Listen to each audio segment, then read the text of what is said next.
low. Alright, so this is the next day, and I've had the night to think about this, deal with this car spitting all this oil out.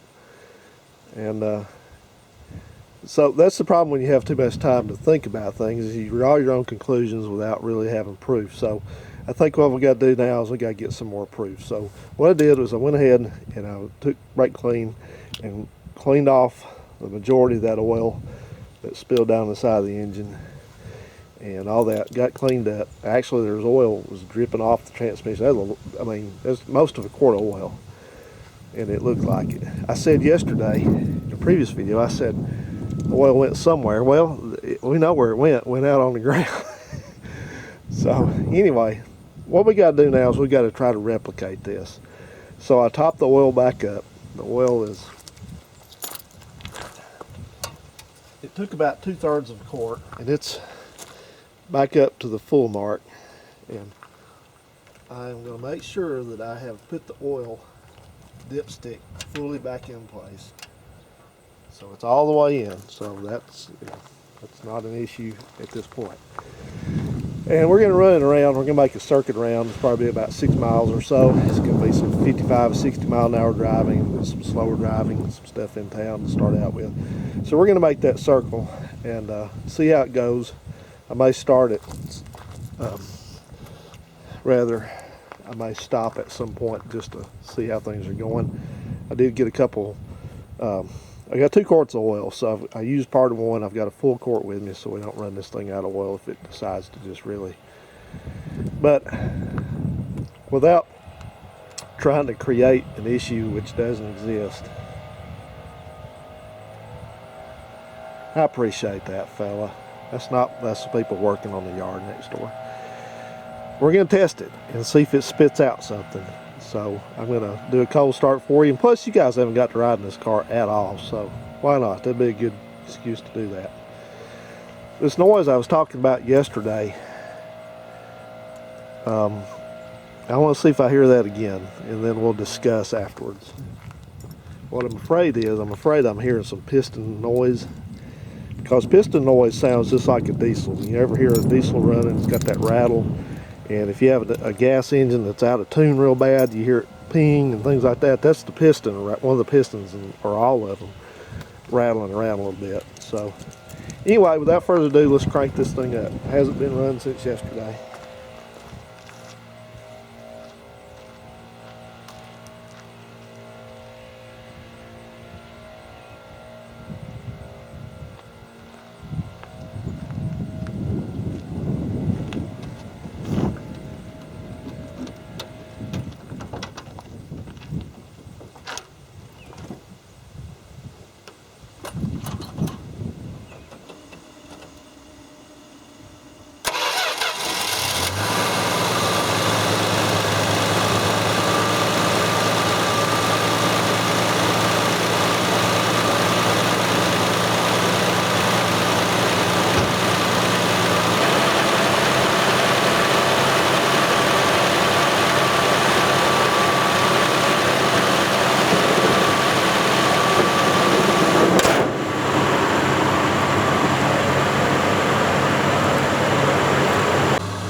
chair.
Moved up here, there was not near the traffic up here, but everybody keeps pushing out of town, pushing out of Huntsville. So Huntsville's full up, especially now with this space thing, SpaceX, whatever it is, Space Command. So now everybody's coming this way, they want to get out of town. So now we got that.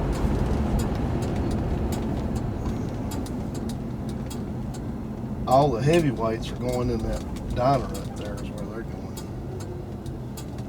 Get in there, they can load up on the cheap institutional food that they have in there.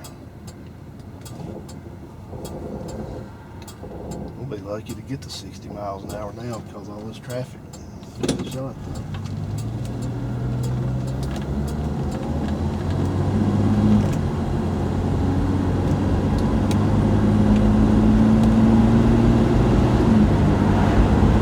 Here we go.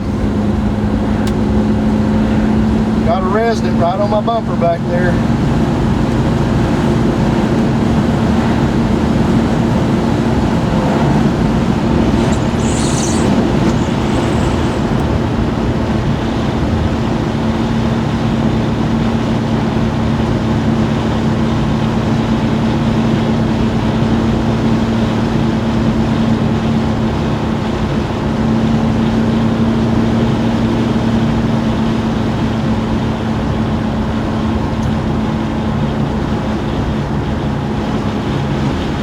I told you 52 miles an hour, that's what they do. The speed limit is 55, they won't drive.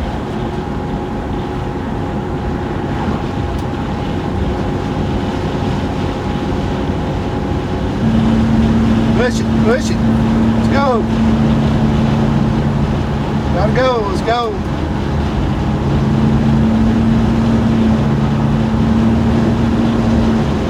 Got a test run here. All right, here we go. Let's give her the gun.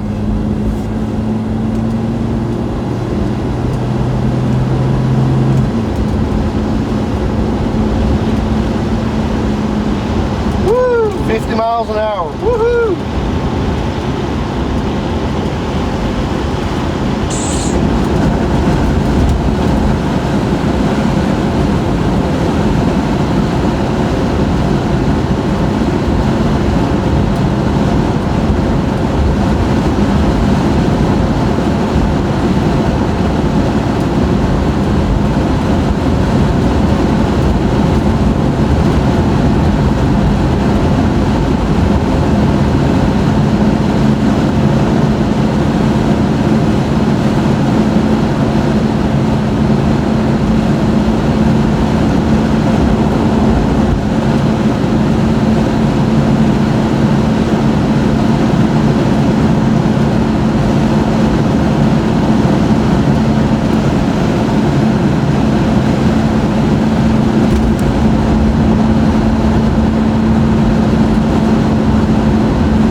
back there where that truck's sticking out almost in the road looked like he was obsessively collecting used tires. That's what people do, man. They're weird about stuff like that. They collect lawnmowers, they collect tires, all this weird stuff. Okay, so I'm going to get out with my phone and I'm going to assess conditions under the hood here. I don't smell anything. That's a good sign. Maybe.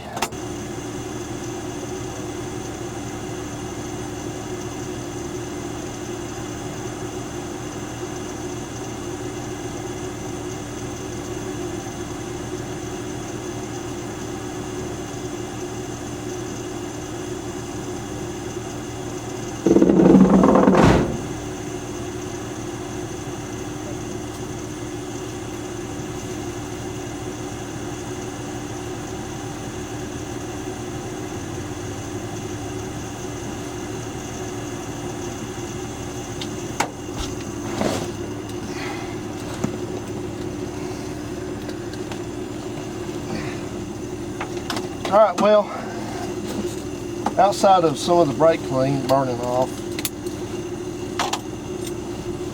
there's no sign so far of any oil spraying out. Sorry about that. No sign of any oil yet. A little bit of brake clean, I think, is burning away. Be expected.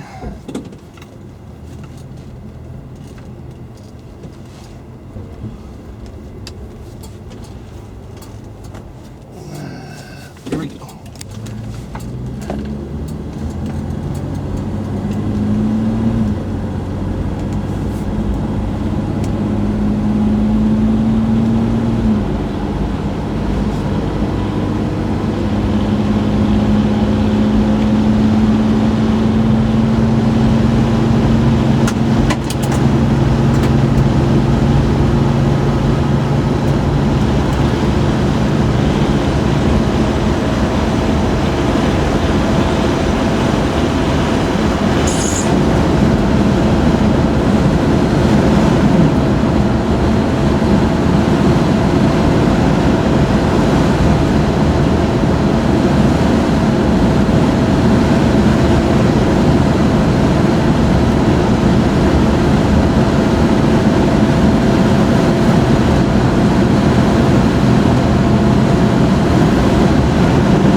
Okay, well, we'll get home and see what we see.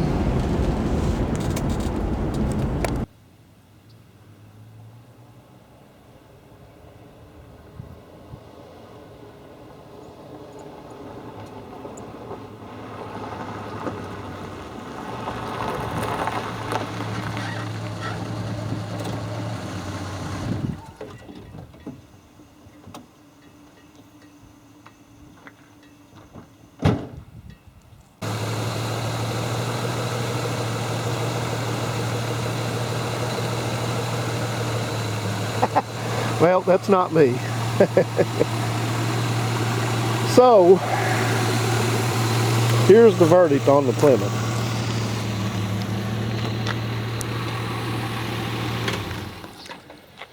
I drove this off camera. I drove it about another 20 miles. Pretty hard. So, that would have revealed anything going on, and I'm pleased to report that it looks like we're all clear. I don't see any more oil coming out of anywhere. It looks fine. It's not got excessive blow by at all, so I think it's fine. I think that was just a fluke, phantom. You may wonder, well, what was it? Well, it had to come out somehow.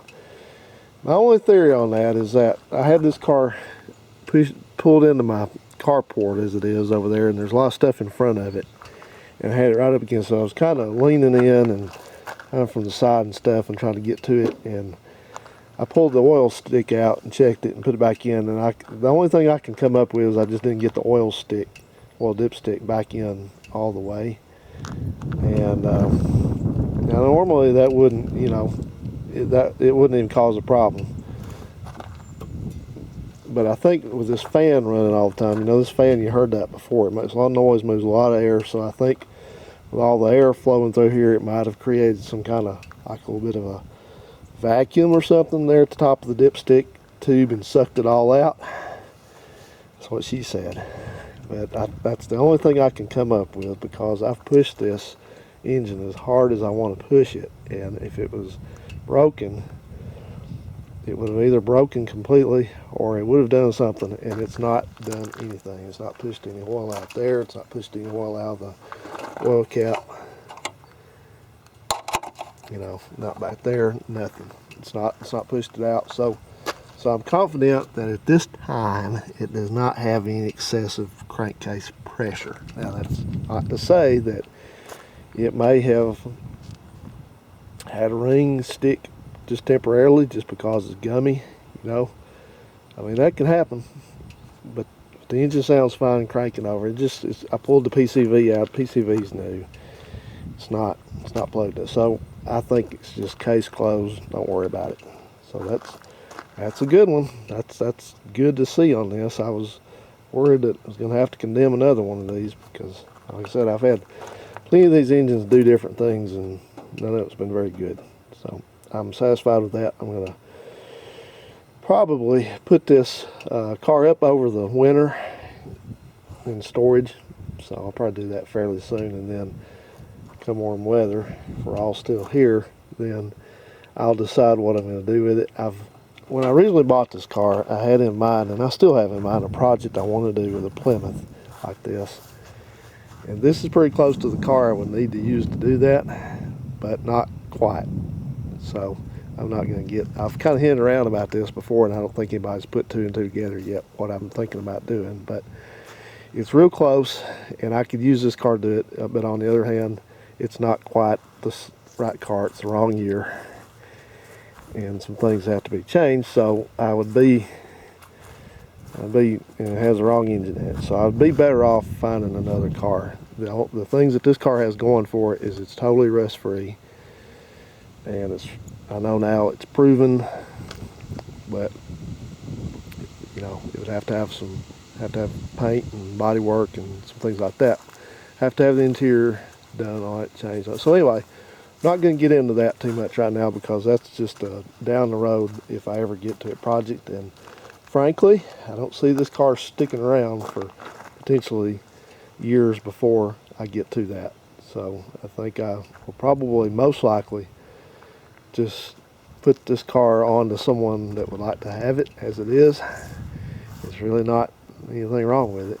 It's going to need the only mechanical thing, since we've proven the engine out, everything's good there. The only thing it's going to have is probably going to have upper A-arm bushings, which are a pain in the rear end to do. I've already done a set on the car. I don't like doing it, but it's probably going to need them. Needs air conditioner recharged, and it needs a seat cover up front. It's kind of coming apart finally. Probably could use carpet. But anyway, otherwise it's a solid car. It's a really nice, solid. So right at this point, I'm not saying anything yay or nay on it, because it would be a good candidate. And I went to the elders on the A-body forum, who most of the time I don't get along with and don't care what they say, but I just posed a question. I said, I got this real nice car, but it's kind of boring because it's just an old, real nice car that's There's a lot of them, and you know, when you've had 5 other ones, this one's just like it. And I want something to be different about it, and this is what I'm thinking about doing. I told them, and basically what I was told, and they're characteristically blunt, I don't care what you think, way of saying it was, you know, basically what I just said: either sell it like it is and move on to another one and do what you want to do with that car, or do what you want to do with this car. But again, without being too wordy about it, I'm just not I've not made my mind that I want to use this car for that. I think it's too nice of a car. So, you know, I won't make a lot of money off of it if I sell it. But as I said to them, I said I'm not totally confident on my ability to do what I want to do. So anyway, that's the story, and that's why this car is actually here. Because I was looking for a Plymouth, as I said, and this one so far is the closest one I found, and it turned out to be a much nicer car than, get out of here, fucker.